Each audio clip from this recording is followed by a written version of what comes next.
Entonces, el licenciado Wilson Artemio es licenciado en Pedagogía y Ciencias de la Educación. Su experiencia laboral es en docencia en el nivel medio, ciclos básico y diversificado por más de 15 años. Entre sus actividades relevantes como profesional, podemos observar que ha sido organizador junto a otros profesionales de ferias científicas de matemática, física y química, interaulas e interinstitucionales a nivel municipal. Entonces, el licenciado Wilson estará compartiendo con nosotros el taller denominado TAT y metodologías para el diseño de redes. El licenciado, el tiempo es suyo.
Bien.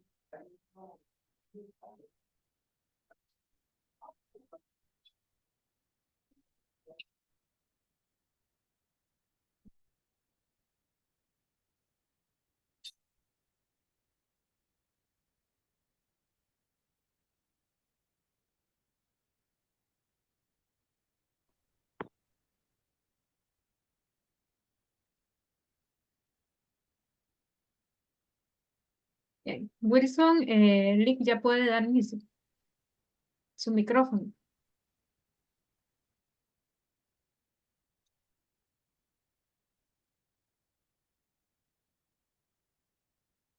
El entero para los detalles y más. Muchas gracias por estar acompañados en este tema. Pues, su día, minutos que va a ir, sea la ocasión de nuestro de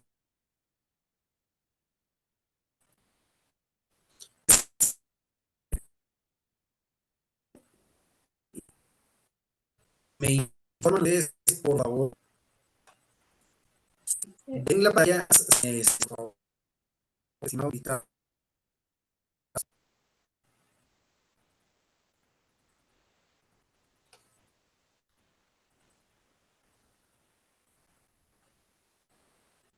te hace el favor de habilitar para compartir.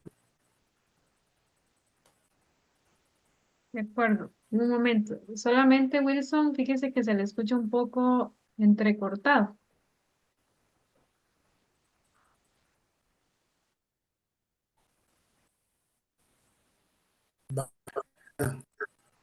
Voy a verificar eso. Gracias. Ok. Ya podría compartir pantalla.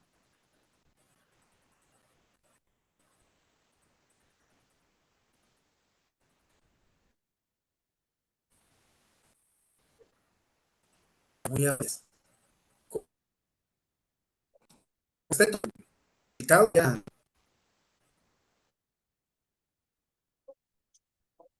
dejar de dar paso a la presentación.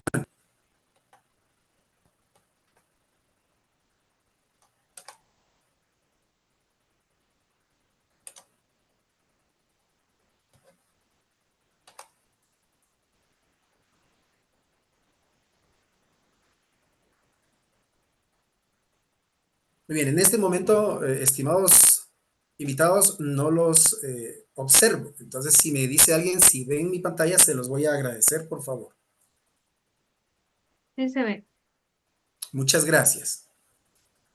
Bueno, voy a iniciar mi participación en esta hora de la mañana y reitero el agradecimiento por estar por acá. Eso dice mucho de este proceso porque en nuestro país, por ejemplo, adolecemos demasiado de ideas, de estrategias, de métodos para poder orientar a los estudiantes en el área de la matemática. Recordemos que solo el mencionar el concepto matemática ya es desalentador para tantos estudiantes. Entonces la idea central es, ¿verdad? En esta hora de la mañana, poder platicar un poquito sobre esta teoría antropológica de lo didáctico, cuyas siglas son las que ustedes ven ahí, TAD. Y además poder enlazar, ¿verdad? El diseño de Reis. Ya más adelantito vamos a explicar qué significa, ¿verdad? Y cómo, pues a través de una mínima propuesta, usted pueda llevar a las aulas esta teoría tan importante en la enseñanza y el aprendizaje de la matemática. Entonces, un servidor de ustedes, Wilson Artemio Orozco López, ¿verdad? Pues platica sobre esta importante teoría. Como proceso de introducción, ¿verdad? Estimados invitados, para ningún docente, en este caso, es desconocido el reto que representa en su labor el interactuar con los estudiantes que deben aprender matemática, sin olvidar que en la mayoría de los casos es un curso, una asignatura o una subárea, como se le dice hoy en día, que no está en la lista de las preferencias de ellos, aunque sí del profesor. En este espacio se abordará la TAD y el diseño de Reis, con el propósito de resaltar la importancia que tiene esa relación profesor-estudiante en el vasto proceso de los aprendizajes y obtener una alternativa para enriquecer los conocimientos que servirán en diversidad de contextos.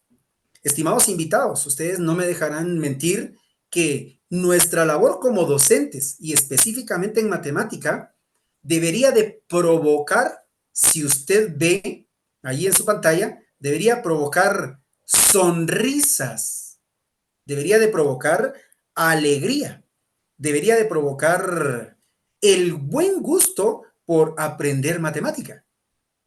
Sin embargo, a veces solo con el hecho de ingresar a una clase y empezar, ¿verdad? Diciendo que vamos a trabajar matemática, usted debe observar los gestos que, pues, en su faceta pueden mostrar los estudiantes en su mayoría.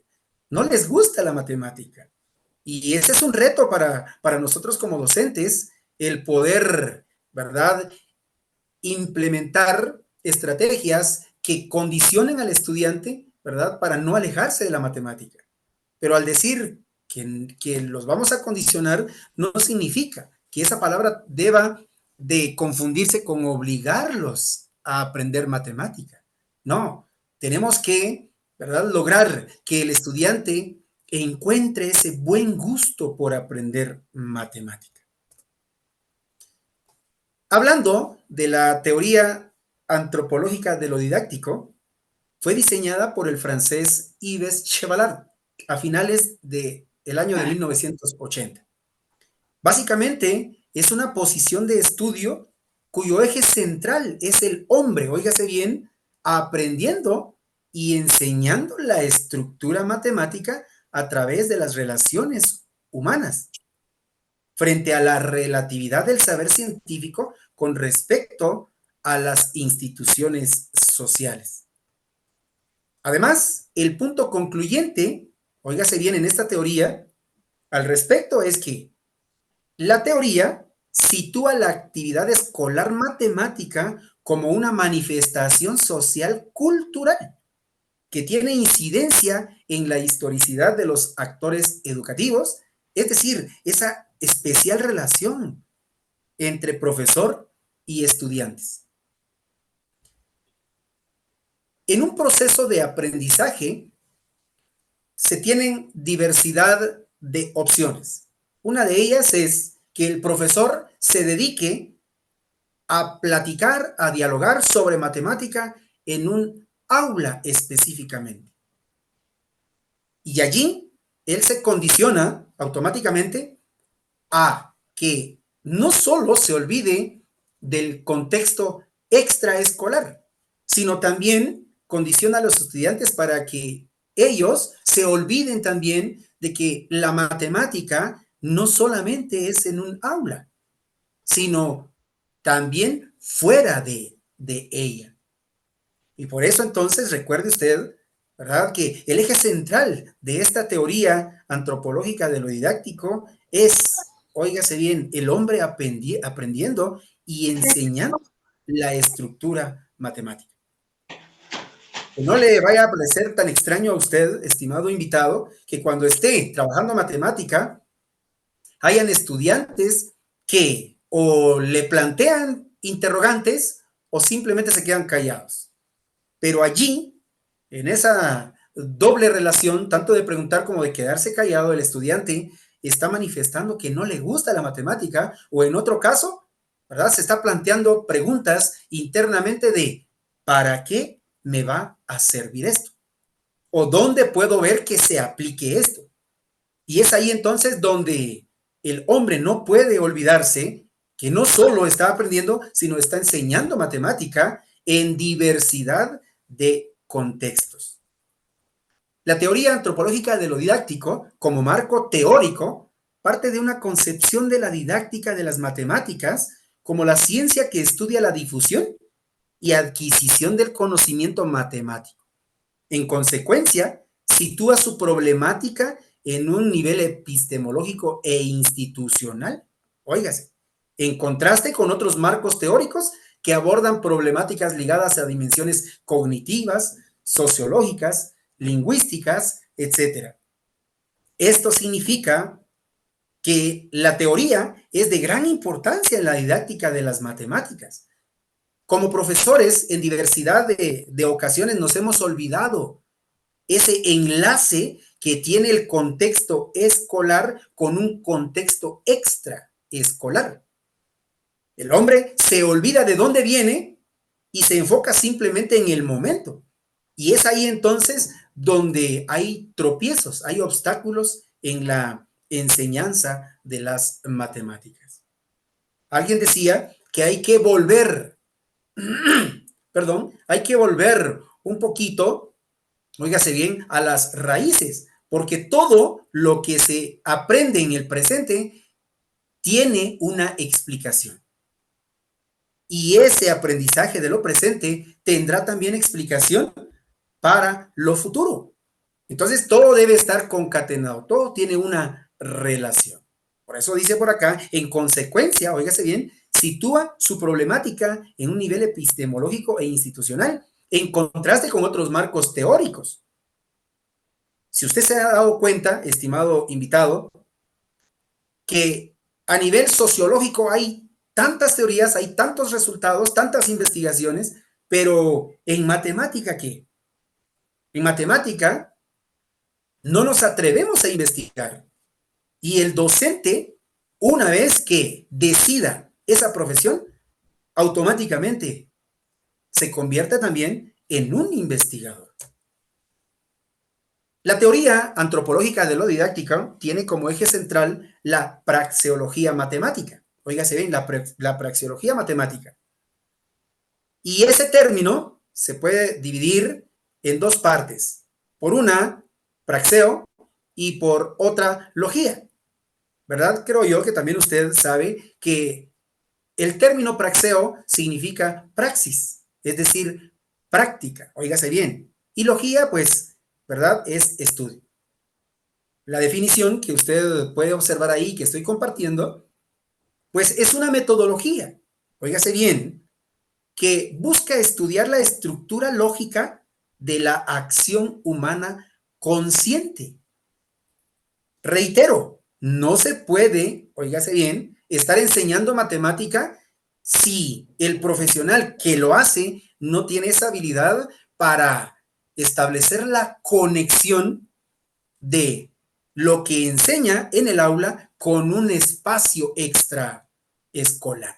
Se necesita un espacio extra matemático para que el estudiante comprenda la necesidad de ese aprendizaje de la matemática. Hay tantos estudiantes hoy en día, estimados invitados, que se preguntan, oiga, se preguntan, ¿para qué me va a servir una ecuación? ¿Para qué me va a servir una factorización? ¿Para qué me va a servir dominar X o Y temática? ¿Para qué me va a servir? Y ese debe ser el motivo nuestro para orientar a los estudiantes en el aprendizaje de la matemática.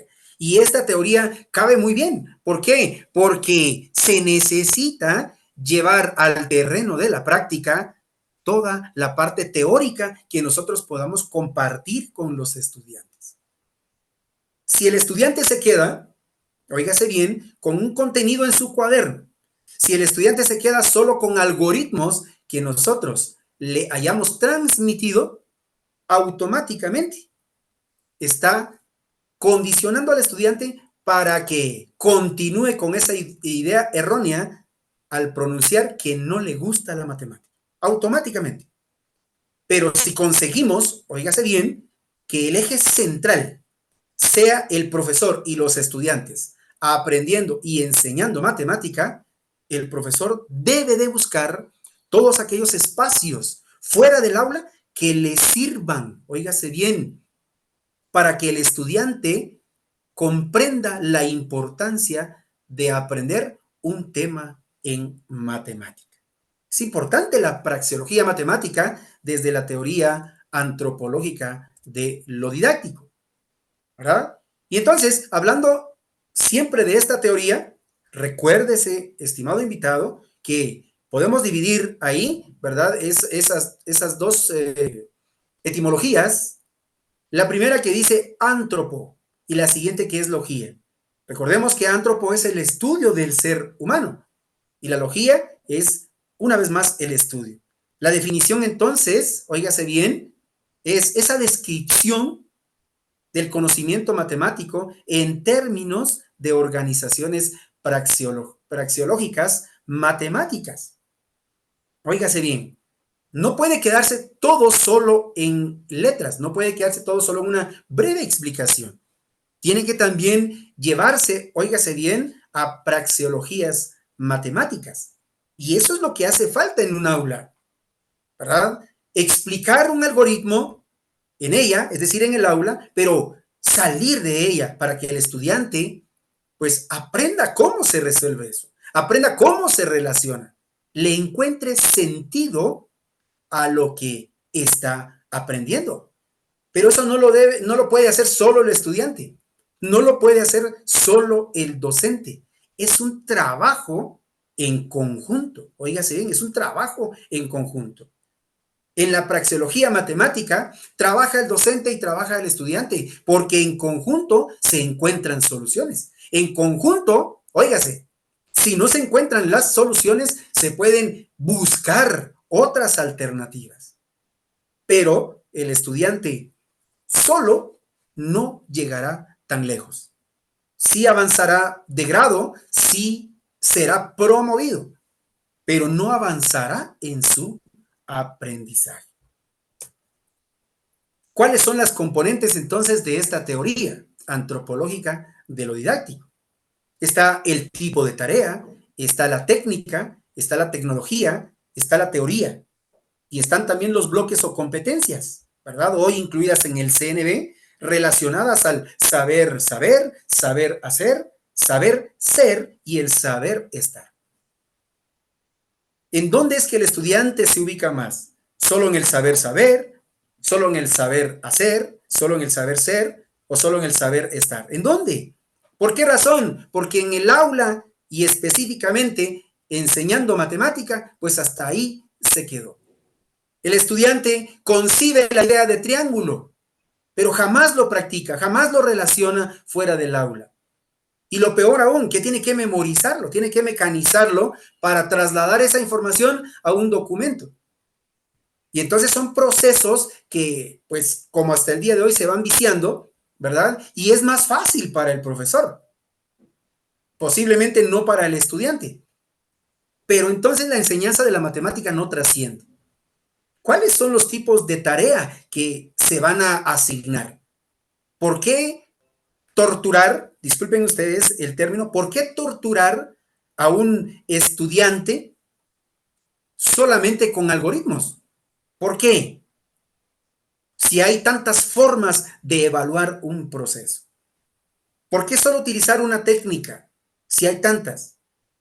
¿Por qué no aprovechar la tecnología hoy en día, estimados invitados? ¿Por qué no utilizarla?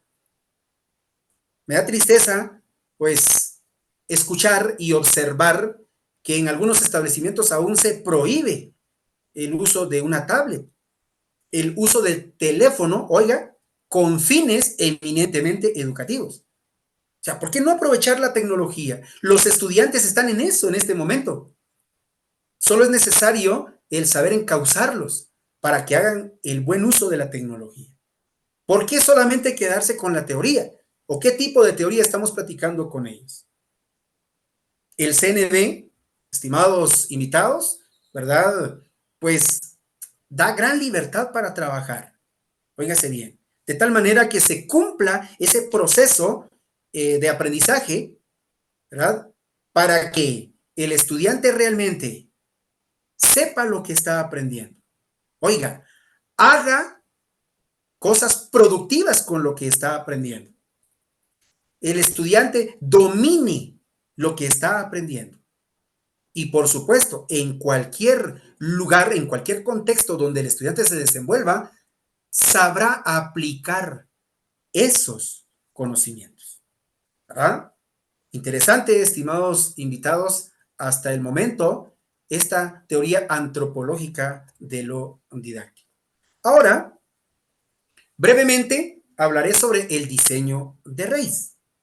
El diseño de raíz.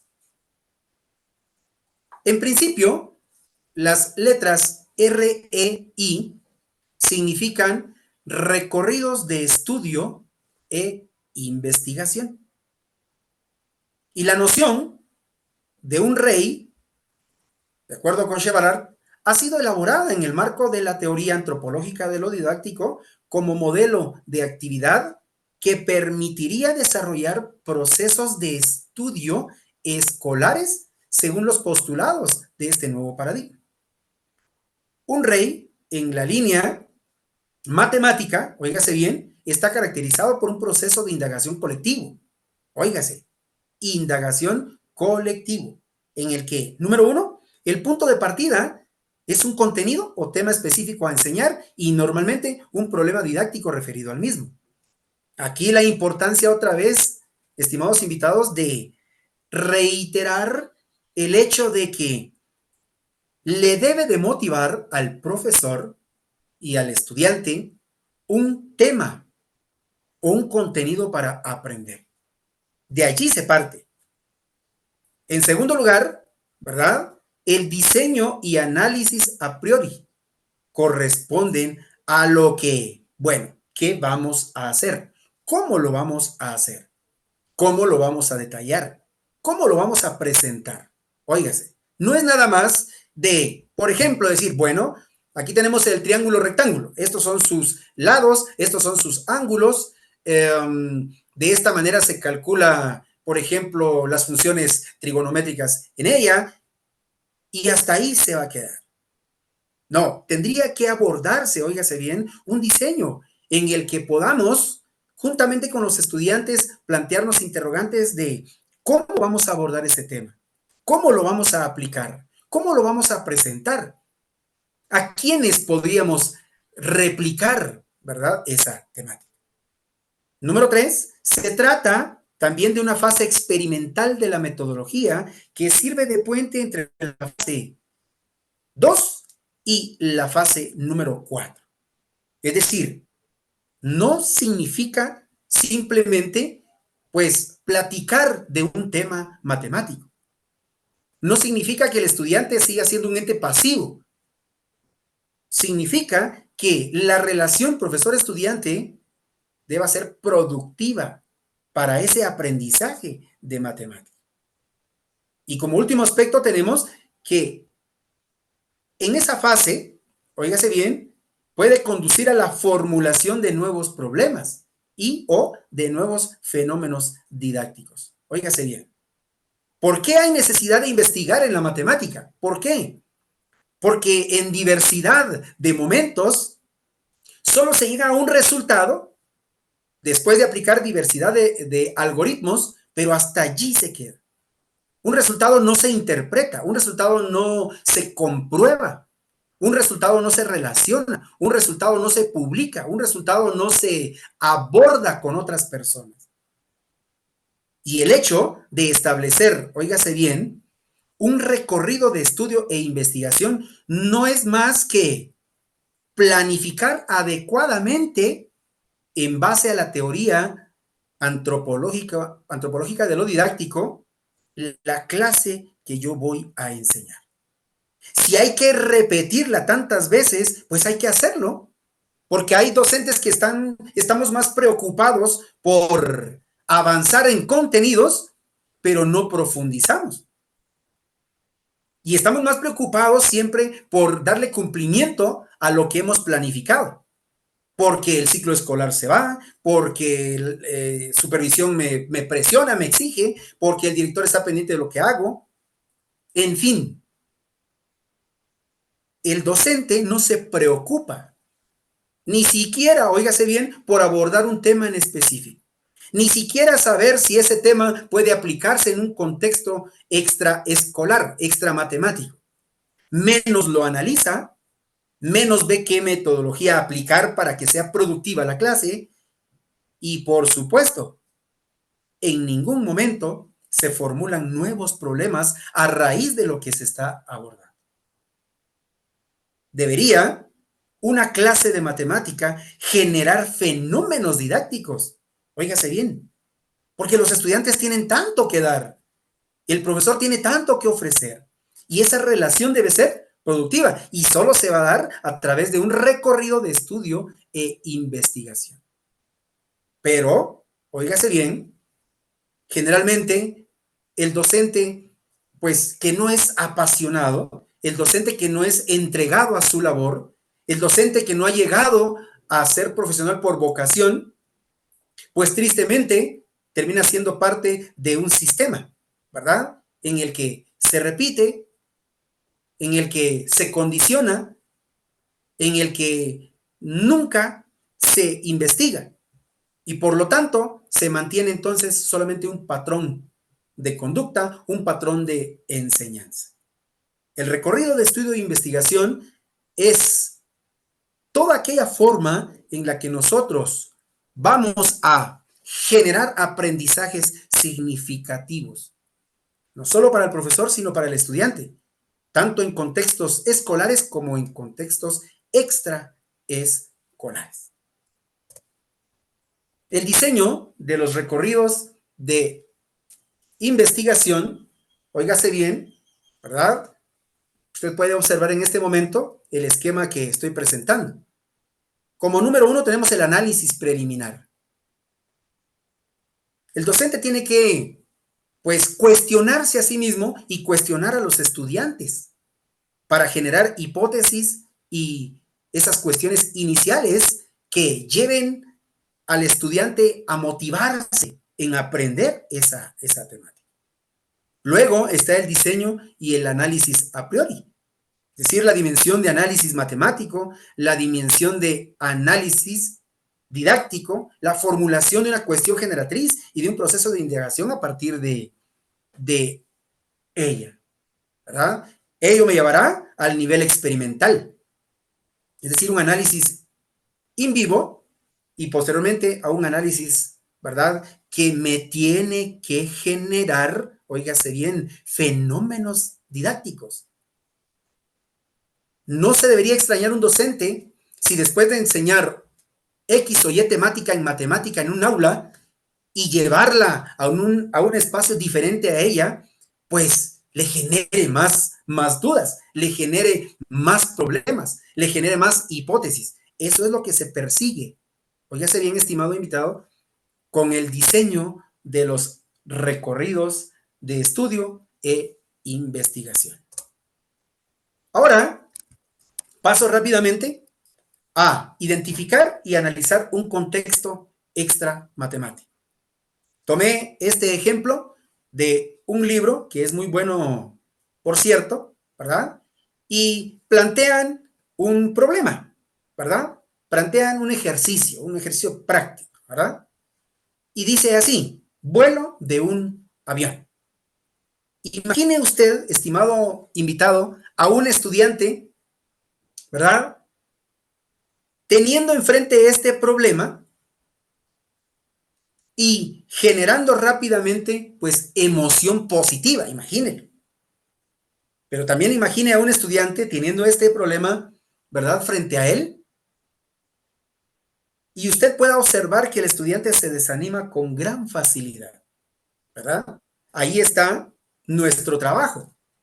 Poder, óigase bien, motivar al estudiante para que en su primera impresión, ¿verdad?, no llegue a su mente rápidamente la frase de yo no puedo, para que automáticamente se bloquee. No, todo lo contrario.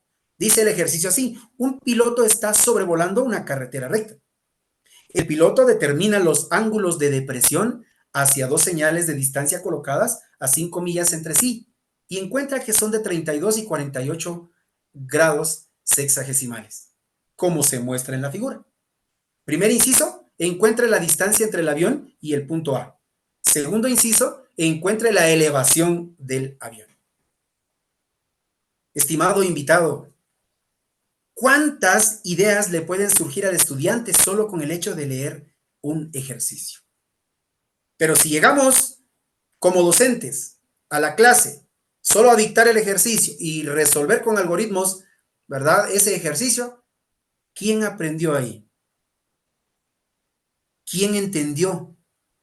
¿Y quién podrá en un momento dado llevar un ejercicio como esto a un contexto extraescolar y extramatemático?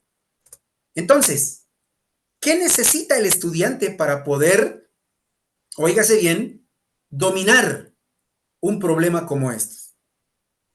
Pues tiene que recordar, ¿verdad?, definiciones de ángulo de depresión, ángulos complementarios y suplementarios, un despeje de ecuaciones, entre otros. También tiene que saber los sistemas para medir ángulos, el sistema sexagesimal, el centesimal y el angular. El estudiante tiene que saber, estimados invitados, ¿verdad?, a cuánto equivale una circunferencia completa en cada sistema. En cada sistema. Y eso lo debe de saber. Pero si el profesor se enfoca solo en resolver el ejercicio, el estudiante se estará siempre preguntando, bueno, ¿cómo lo hizo? ¿Por qué lo hizo? ¿En qué me ha de servir? ¿En qué le ha de servir a él? ¿Dónde puedo aprender eso? ¿Verdad?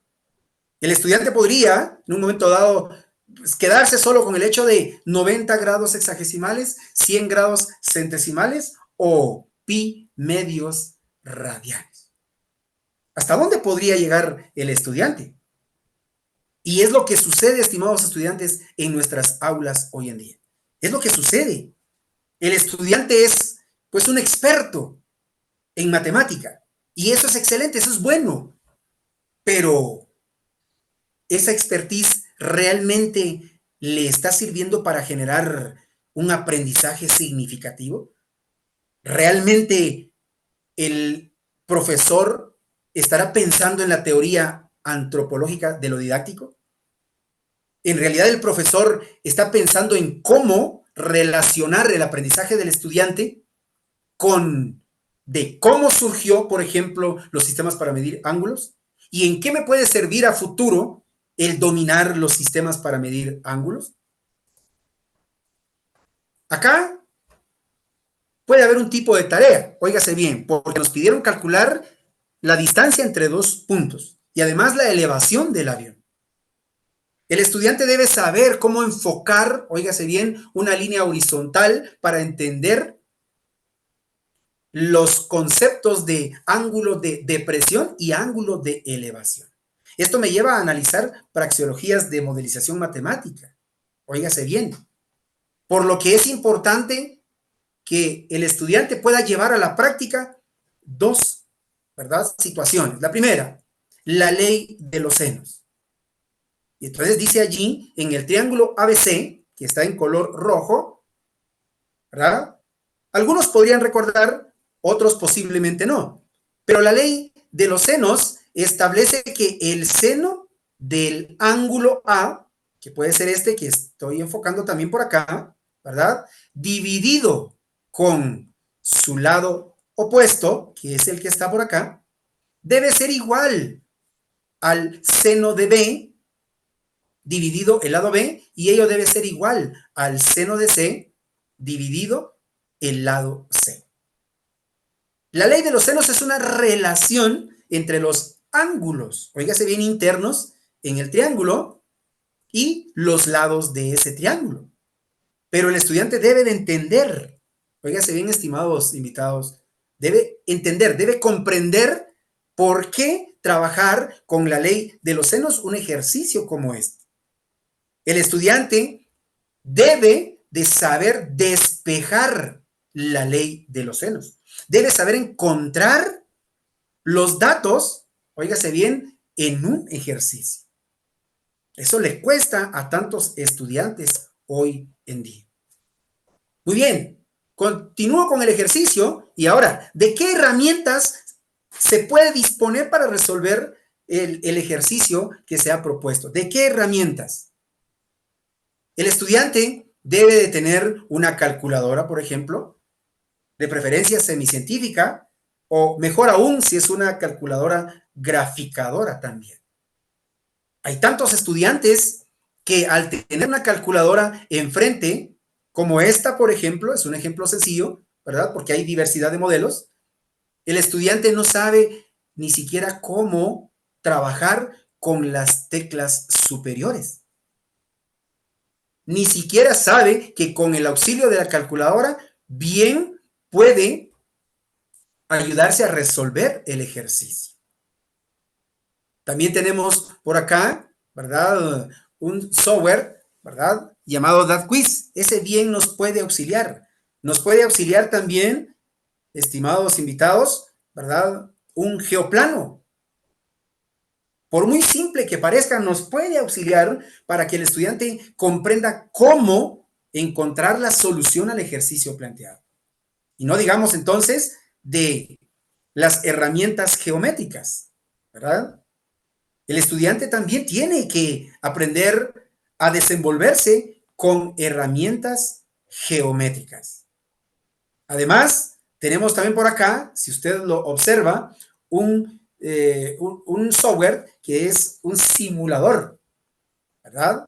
Posiblemente usted ha escuchado de ello. Haga uso también de esos simuladores para que el estudiante pueda comprender, ¿verdad?, y tener claridad, óigase bien, en cómo aplicar los algoritmos para encontrar una solución a este tipo de ejercicios. Por último, se debe analizar las praxeologías de modelización matemática en la enseñanza, óigase bien. El estudiante ahora debe llevar a su práctica la resolución del ejercicio y posteriormente trabajará en relieve la demostración y simulación de la situación problema.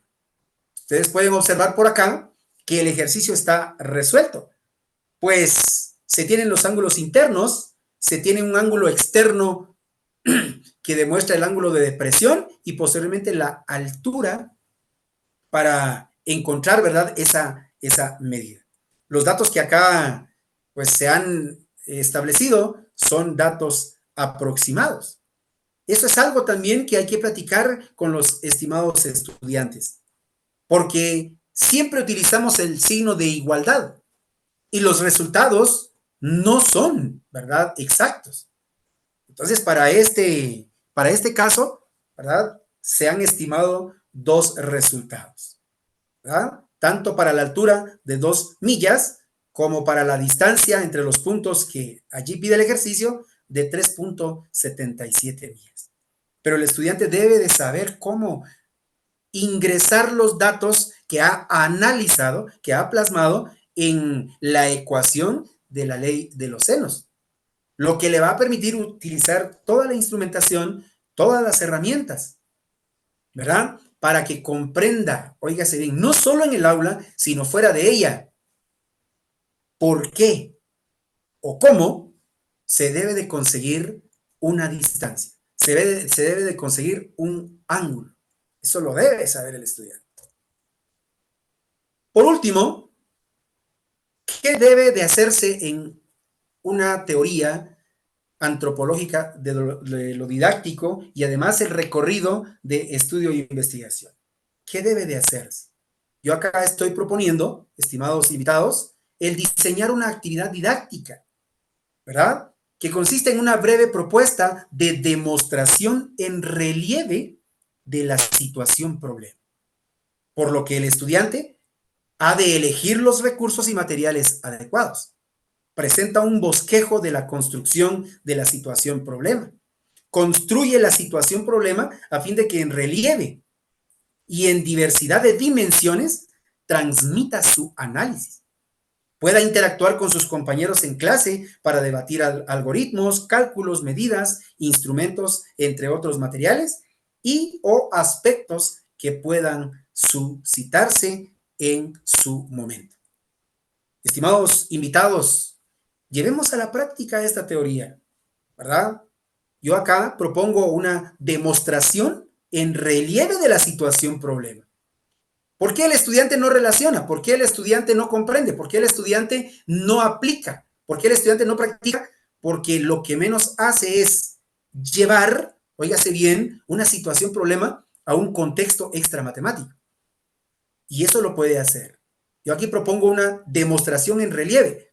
¿Dónde lo pueden trabajar? Fuera de la clase, ¿verdad? Tomarse un tiempo específico para trabajarlo en la cancha, para trabajarlo, no sé, en un espacio amplio, que los estudiantes también manipulen materiales, que los estudiantes puedan trabajar unidades de medida, puedan trabajar conversión de unidades de medida, puedan trabajar también escalas. Óigase bien. Y esto es lo que pide, ¿verdad? La teoría antropológica de lo didáctico. Óigase bien. Esto es lo que pide, que el hombre comprenda ese nexo de lo que está enseñando y de lo que está aprendiendo juntamente con sus estudiantes. Y llevar entonces no solo al aula, sino a contextos extra matemáticos, ¿verdad? Extra institucionales, todo un aprendizaje significativo en matemática.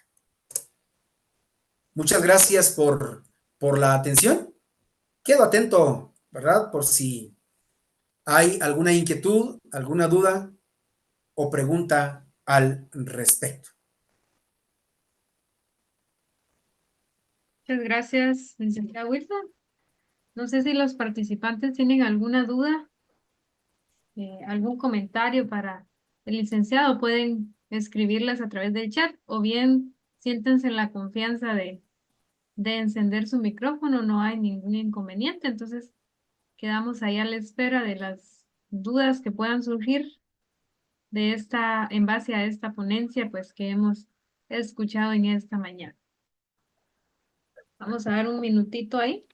Buenos días, no sé si se escucha. Sí, sí se escucha. 100%. Gracias, muy amable. Mi nombre es José Hernández, agradezco la organización de Sí, se estos escucha, eventos. estimado profesional. Adelante. Digo, Wilson, gracias. Aquí les saluda José Hernández. Pues para mí es un enorme gusto y placer pues participar en estos eventos, ya que en la labor educativa pues hay mucho que realizar, hay mucho que aprender y compartir con los estudiantes, y todo esto pues nos lleva a una reflexión que muchas veces nosotros simplemente abordamos los temas porque es parte del currículo, es parte de un texto, pero a veces dejamos a un lado la reflexión, el análisis y que los estudiantes tomen conciencia del por qué están estudiando, ¿verdad? Agradezco bastante y saludos enormes acá desde Totonicapán, amigo Wilson, que Dios me lo bendiga y que todo lo que emprenda sea de bendición.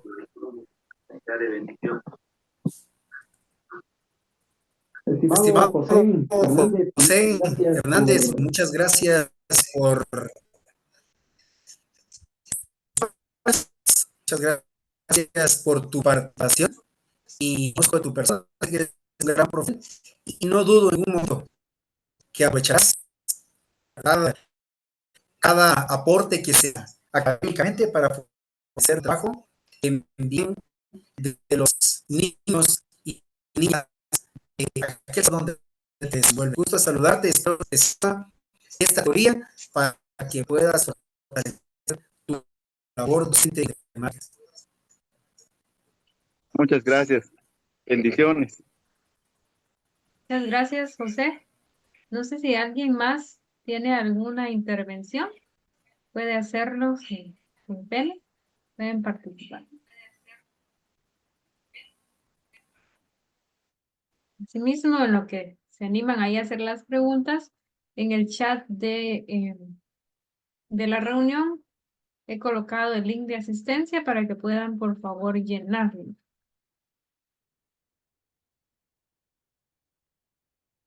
Bueno, si no hay más intervenciones, pues les agradecemos su presencia a este taller y les invitamos desde ya a la 1 de la tarde. Tenemos la conferencia por el doctor Vincent Fong. Estará siendo transmitido por la página de la Maestría en Didáctica de la Matemática y de igual forma será compartida por la 3. Entonces los invitamos, los esperamos a la 1 de la tarde por Facebook y ahorita de 12 a 1 tenemos receso correspondiente a la hora de almuerzo. Entonces muchísimas gracias por su asistencia y nos vemos más tardecito. Buen provecho. Muchas gracias para todos y todas.